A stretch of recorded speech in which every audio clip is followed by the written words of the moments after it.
Hello everyone, আমি আছি এই মুহূর্তে লিথুনিয়ায়। আমি এখানে মাস্টার্স করছি উইটআউটাস ম্যাগনাস ইউনিভার্সিটিতে। লিথুনিয়া আসতে আমার টোটাল কত টাকা খরচ হয়েছিল আজকের ভিডিওটিতে আমি এই ডিটেলসগুলোই বলবো। প্রথমে আসি ইউনিভার্সিটি অ্যাপ্লিকেশন ফি। আমার ইউনিভার্সিটি অ্যাপ্লিকেশন ফি ছিল 150 ইউরো, যেটি সেই সময় আমার ব্যাংক থেকে বাংলাদেশি কারেন্সিতে পড়েছিল 19,970 টাকা। এই মুহূর্তে সেটা একটু বেশি হতে পারে। এরপরে আসি টিউশন ফি।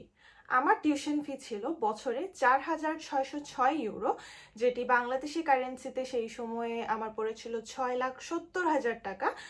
এটি হচ্ছে সিটি ব্যাংকের থ্রুতে আমি পেমেন্ট করেছিলাম স্টুডেন্ট ফাইল, এবং স্টুডেন্ট ফাইলের চার্জ সহ আমার টোটাল পড়েছিল 6,70,000 টাকা। এরপরে আসি হেলথ ইন্স্যুরেন্স। হেলথ ইন্স্যুরেন্স কিন্তু ইউরোপে আসার জন্য একটি খুবই ইম্পর্টেন্ট ডকুমেন্ট। হেলথ ইন্স্যুরেন্সে আমার খরচ হয়েছিল 19,778 টাকা বাংলাদেশি কারেন্সিতে, যেটি এই মুহূর্তে একটু বেশি হতে পারে কারণ ইউরোর রেট কিন্তু এখন সেম নেই। এরপরে আসি পুলিশ ক্লিয়ারেন্স সার্টিফিকেট লিগালাইজেশন। প্রথমে সেটি বাংলাদেশের ফরেন মিনিস্ট্রি থেকে অ্যাপোস্টাইল করতে হবে এবং সেটি এরপরে পোল্যান্ডে বাংলাদেশের অ্যাম্বাসিতে পাঠাতে হবে এবং সেখান থেকে লিগালাইজ করার পরে সেটি ইউনিভার্সিটির কাছে পাঠাতে হবে।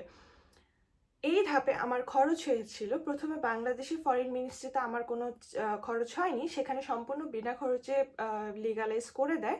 এরপরে সেটি পোল্যান্ডে পাঠাতে ডিএইচএল কস্ট, এবং নর্মালি পোল্যান্ডের অ্যাম্বাসি চার্জ করে 80 PLN, 3 থেকে 5 দিনের মধ্যে যেটি করে দিবে, যেটি বাংলাদেশি টাকায় 2500 টাকার মতন হয়, এবং 120 PLN, যেটি 1 থেকে 2 দিনের মধ্যেই করে দেয়। কিন্তু সাধারণত তারা কিন্তু 80 PLN দিয়েই নর্মালি সেম ডেতে করে থাকে। যেহেতু আমি তাদেরকে মেইল করে কোনো রেসপন্স পাইনি, তাই আমাকে এজেন্সির থ্রুতে করতে হয়েছিল, এবং এজেন্সি আমাকে চার্জ করেছিল 13,000 বাংলাদেশি কারেন্সি। এক্সট্রা আমার খরচ হয়েছিল ডিএইচএল কস্ট। প্রথমে পাঠানোর সময় আমি একটি গ্রুপের সাথে পাঠিয়েছিলাম, যার কারণে আমার কম খরচ হয়েছিল 1,200 টাকা।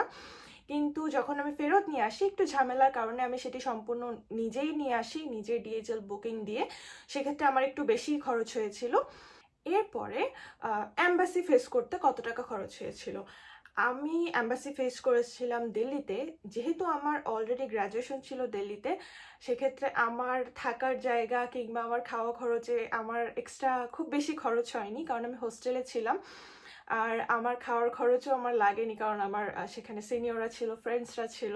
কিন্তু নর্মালি দিল্লির হোটেলগুলো কিন্তু 1,000 বাংলাদেশি টাকার মধ্যে ভালো হোটেল পাওয়া যায়। বেশিরভাগ সবাই থাকে পাহাড়গঞ্জে, যেটি আমাদের লিথুনিয়ান অ্যাম্বাসি থেকে, লিথুনিয়ান ভিএফএস থেকে অনেক কাছে। তো তাই সেখানে কিন্তু হোটেলের খরচ এরকম হতে পারে, এবং খাওয়া খরচ দিল্লিতে খুব বেশি না, আমাদের বাংলাদেশের সাথে কম্পেয়ার করলে প্রায় সেম। এবং খুবই স্ট্রিট ফুড খুবই ফেমাস দিল্লির, সো স্ট্রিট ফুড খেয়েও থাকা যায়, মোমো, ছোলে ভাটুরে, এগুলো অনেক কম খরচেই খাওয়া যায়। এরপরে দিল্লির এয়ার ফেয়ার। আমার প্রথমবার যাওয়ার সময় এয়ার ফেয়ারের রিটার্ন সহ লেগেছিল 20,000 টাকা, এবং সেকেন্ড টাইম আমি যখন টিআরপি কালেক্ট করতে যাই তখন আমার খরচ হয়েছিল রিটার্ন সহ 25,000 টাকা। তো এটি ডিপেন্ড করবে এয়ার ফেয়ারের উপর। অনেকেই বর্ডার দিয়েও যেতে পারেন, বর্ডার দিয়ে গেলে একটু খরচ কম পড়ে। আর তবে দিল্লি থেকে ফেরার পথে কিন্তু এয়ার ফেয়ার অলওয়েজ কম থাকে, বাংলাদেশি কারেন্সিতে 5,000 থেকে 6,000, কখনো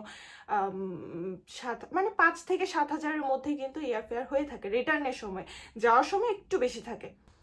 এরপরে আসি টিআরপি কালেক্ট করার পরে আমি যখন ফ্লাই করেছিলাম আমার এয়ার ফেয়ার কত ছিল। এয়ার ফেয়ার ছিল আমার, আমি পোল্যান্ড হয়ে এসেছিলাম, আমার ঢাকা টু ওয়ার্সা ফ্লাইট ছিল, ট্রানজিট সহ অবশ্যই। সেখানে আমার লেগেছিল 90,000 টাকা বাংলাদেশি কারেন্সিতে।